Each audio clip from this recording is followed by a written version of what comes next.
Bien, mesdames et messieurs, en vos grades et qualités, pour prendre une formule qui me permettra d'éviter l'oubli de citer certains noms et donc qui me permettra d'éviter d'éventuelles vexations, mesdames et messieurs, en vos grades et qualités, mais permettez-moi tout de même de citer Monsieur le Président, permettez-moi également de saluer Monsieur le maire de Limoges. Deux mots peut-être en introduction avant que d'entrer un peu plus dans le vif du propos. La présentation de la ville de Limoges a été faite par Monsieur le maire, c'est bien logique, il a fait une présentation qui correspond évidemment à l'image que l'on a envie de promouvoir de cette ville, qui est une belle ville, une ville vivante, une ville au sein d'une agglomération dynamique, mais également aussi d'une région qui ne l'est pas moins. Et je voudrais simplement vous dire que nous sommes la plus petite région aujourd'hui de la France continentale. Nous serons demain la plus grande lorsque nous serons partis à la conquête de l'Aquitaine et de Poitou-Charentes. Et vous comprenez bien, évidemment, dans le sourire qui est le mien, que ce n'est pas de conquête qu'il s'agit ici, mais bien de coopération, de travailler en commun et de volonté de faire fructifier ensemble les atouts qui sont les nôtres en Aquitaine, en Poitou-Charentes et bien évidemment en Limousin. Un mot simplement pour peut-être vous, non pas vous décrire, ce serait trop long, mais évoquer ce qu'est la région Limousin. La région Limousin, c'est à la fois la tradition et la modernité, la tradition et l'innovation. Évidemment, tout le monde connaît aujourd'hui la porcelaine de Limoges, aujourd'hui comme hier. La porcelaine, c'est la tradition.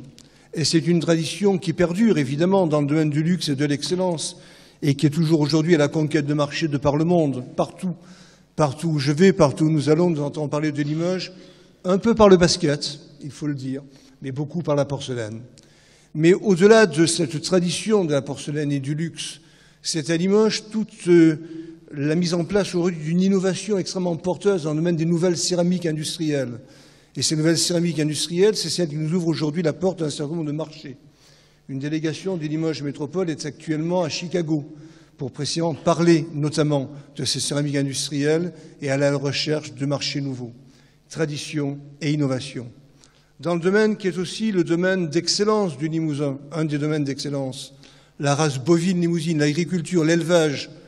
Quand on regarde les vieilles cartes postales du début du siècle dernier et que l'on voit les animaux primés dans les concours, ils nous paraissent aujourd'hui chétifs, éthiques, malingres, malheureux presque. Et c'était pourtant des animaux qui étaient le fleuron de la race limousine il y a seulement quelques dizaines d'années. Aujourd'hui, quand on les compare, on voit des animaux qui n'ont plus rien à voir parce que la génétique est passée par là.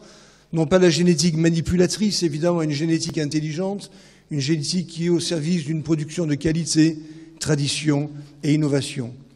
Nous sommes aussi le pays, dit-on, de l'arbre et de l'eau. L'eau, c'est une richesse naturelle, c'est la richesse traditionnelle du Limousin.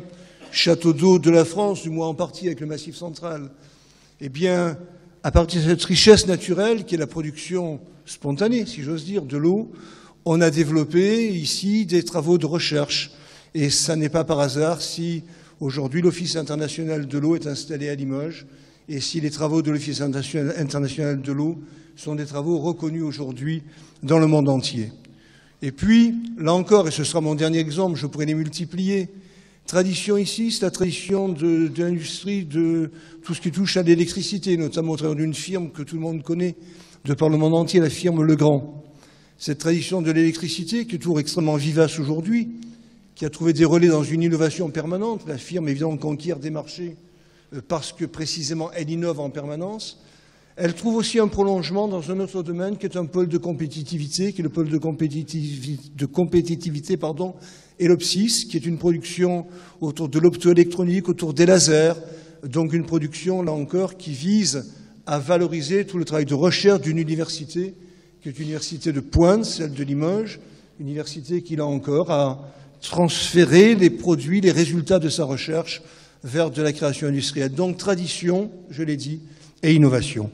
Voilà ce que je voulais vous dire en introduction de mon propos, que je vais essayer d'écourter, parce que sinon je vous parlerai sans doute trop longtemps. Mais vous comprenez au travers des paroles que je prononce, tout l'attachement, évidemment, ça va sans dire pour un élu, c'est évident.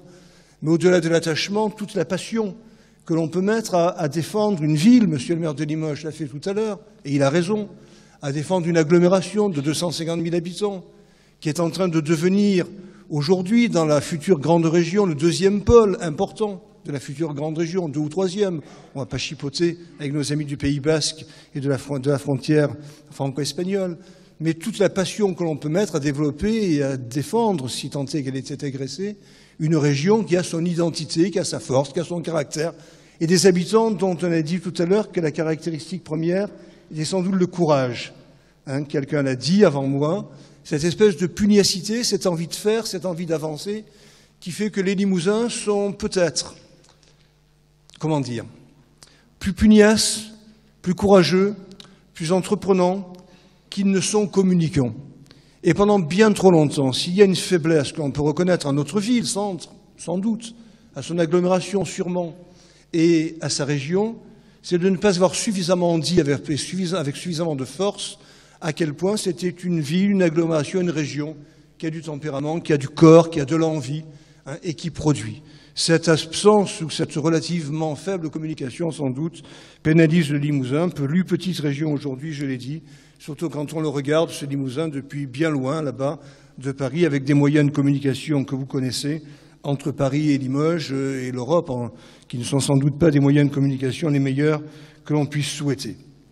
Mais pour venir au sujet qui vous rassemble aujourd'hui, moi, je dois vous dire qu'effectivement, je suis extrêmement heureux. C'est facile à dire, bien sûr, tout le monde le dit. Mais je suis extrêmement heureux de participer, ne serait-ce qu'un moment, à l'ouverture de vos travaux, puisque vous abordez des sujets qui sont des sujets tout à fait d'actualité. Ça a été évoqué au travers de projets de loi, au travers d'amendements, bien sûr, mais qui sont tout à fait d'actualité au travers de ce que vivent nos concitoyens au quotidien dans leur vie. Quand je dis nos concitoyens, ce sont les chefs d'entreprise, évidemment, et ce sont les salariés de ces entreprises. C'est l'ensemble d'un corps social. Et ils le vivent aujourd'hui, nous le savons bien, dans une période compliquée. Ils le vivent sans aucun doute d'une façon parfois douloureuse. Le bien-être au travail, pour employer une expression un peu trop facile d'ailleurs, le bien-être au travail, c'est un vaste chantier, ce n'est pas à vous que je vais le dire, qui est en évolution constante, législative mais aussi sociétale, et il est important que le BTP se saisisse pleinement de ce sujet dans un dialogue, un vrai dialogue, que j'imagine et que je souhaite évidemment très fructueux entre les différentes composantes de ce corps de métier, les chefs d'entreprise, les membres des CHSCT, les référents sécurité, les organisations patronales, les organisations de salariés. Depuis plusieurs années, depuis de nombreuses années, les risques psychosociaux, les dépressions, le stress, les violences, le burn-out dont on parle aujourd'hui, et M. le maire de Limoges a sans doute raison en évoquant la difficulté qu'il y a à cerner ce concept dans la durée. Tous ces risques psychosociaux ont connu une constante augmentation, ce que les conclusions de différents rapports récents viennent de confirmer. Et évidemment, dans une situation qui est une situation qui est celle que nous connaissons, qui est dans une situation tendue, et notamment dans le secteur qui est le vôtre, avec un chômage qui est trop fort, peut-être plus fort que jamais, et dans certains domaines encore, avec des tensions qui sont des tensions génératrices d'angoisse, de stress. Le travail, évidemment, dans ce contexte, il cristallise les attentes des uns, des autres, et il reste le lieu où l'on cherche la rémunération, bien sûr, évidemment, et heureusement, mais en même temps, l'épanouissement et la reconnaissance, l'épanouissement personnel et l'insertion dans le collectif. Pour beaucoup, la plus grande partie de leur journée au travail, la culture et les caractéristiques du milieu du travail influent grandement sur la santé, sur le bien-être, sur les comportements au quotidien. Si le travail, je l'ai dit, est un moyen d'émancipation, bien sûr, d'épanouissement, évidemment, il peut être, on le sait, un facteur de souffrance, un facteur de blessure, un facteur d'usure, un facteur de mal-être, notamment quand on considère effectivement l'allongement heureux, bénéfique de la durée de la vie. Certains risques sont connus de longue date, d'autres se découvrent au fil du temps. Je ne vais pas entrer dans les détails, mais rappeler simplement que le BTP, sans doute, est particulièrement exposé à l'ensemble de ces risques anciens et de ces nouveaux risques. Les statistiques sont là d'une manière générale. En 2013, la France a déploré 541 accidents mortels au travail, auxquels il faut ajouter les 430 décès survenus suite à des maladies professionnelles reconnues. C'est un fait, et pour vous, pour nous, c'est insupportable dans un pays comme la France, et notre mobilisation, votre mobilisation ensemble, elle doit être collective. Alors plusieurs possibilités, je ne vais pas trop développer, mais plusieurs possibilités s'offrent à nous. Évidemment, la sensibilisation des entreprises, je crois que c'est fait et que c'est très largement fait. Des donneurs d'ordre, des collectivités aussi. C'est ce que vous allez refaire pendant toutes ces journées.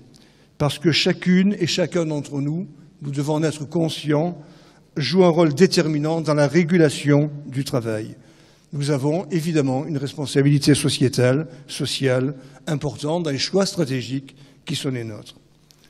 Améliorer la qualité du travail, de vie au travail, en la pensant comme un facteur de meilleure santé des salariés, évidemment, mais aussi de performance de l'entreprise. Moi, je le dis très clairement, je pense que nous avons aujourd'hui besoin d'accompagner, et d'accompagner fortement les entreprises. Le président Brandy le sait très bien, c'est un discours qu'il a entendu plusieurs fois. Nous avons besoin, nous les collectivités, si l'on veut lutter contre le chômage, et c'est bien notre préoccupation constante, nous avons besoin d'accompagner les entreprises. Je ne dis pas subventionner, le mot, j'ai horreur de ce mot-là.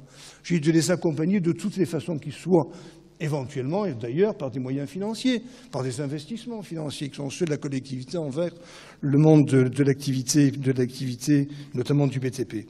Donc, aujourd'hui, effectivement, cette qualité au travail, il faut la penser comme un facteur de meilleure santé salariée, mais également, je l'ai dit, comme un meilleur facteur de performance des entreprises. Quand on est bien au travail, me semble-t-il, effectivement, la compétitivité s'améliore. Il faut également renforcer les actions de prévention.